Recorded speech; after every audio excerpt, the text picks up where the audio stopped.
Senior सहाफ़ी और लिखारी इम्तियाज़ आलम ने कहा है कि नई कौमी सलामती पॉलिसी में कुछ भी नया नहीं सिवाय इस इंकशाफ के कि मुल्की मईशत कौमी सलामती के बोझ की वजह से बैठ गई है, जिसकी बहाली के लिए IMF से मजीद कर्जा लेकर इसका बोझ आवाम पर डालने का फैसला किया गया है। चुनांचे ये कहा जाए तो बेजाना होगा कि हमारी अस्करी सलामती के तकाजे करोफर से बरकरार हैं, आवाम बेशक मच जाए। अपने ताज़ा सियासी तजिए में इम्तियाज़ आलम कहते हैं कि कौमी सलामती को यकीनी बनाना किसी भी हुकूमत का अहम तरीन फरीज़ा है, लेकिन किसी मुल्क का महज फ़ौजी एतबार से मुस्तहकम होना इस मकसद के हुसूल के लिए हरगिज़ काफ़ी नहीं।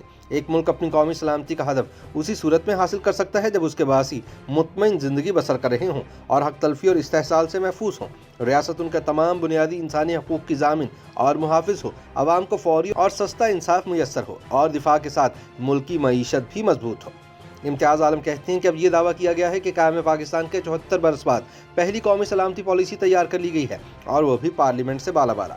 ऐसे में सवाल किया जा रहा है कि पहली कौमी सलामती पॉलिसी में ऐसा नया क्या है जिस पर कप्तान हुकूमत की जानिब से इतनी दाद वसूल की जा रही है।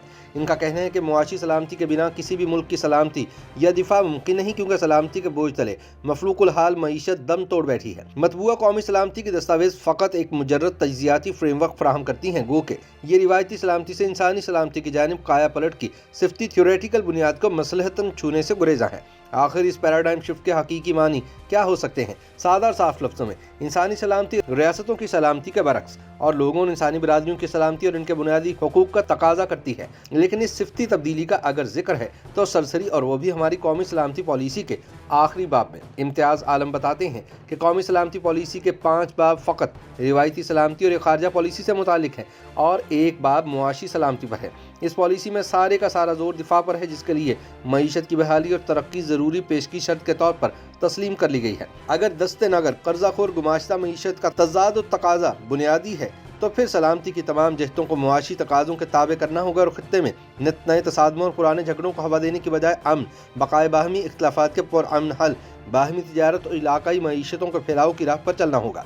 जब जियो इकनॉमिक्स बुनियादी चीज़ ठहराई गई है तो इसे जियो स्ट्रेटेजिक तकाज़ों के खूंटों से नहीं बांधा जा सकता।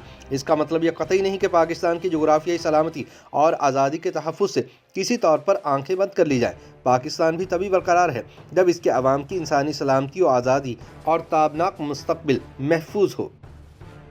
YouTube पर गूगली न्यूज देखने के लिए youtube.com की सर्च बार में गूगली न्यूज TV टाइप करें। गूगली न्यूज के पेज पर सुर्ख रंग के सब्सक्रिप्शन वाले बटन पर क्लिक करना ना भूलिए। YouTube पेज पर अपलोड होने वाली वीडियोस से बाखबर रहने के लिए बेल आइकन पर क्लिक कीजिए। आपको हर नई वीडियो के बारे में नोटिफिकेशन मौसूल हो जाएगा।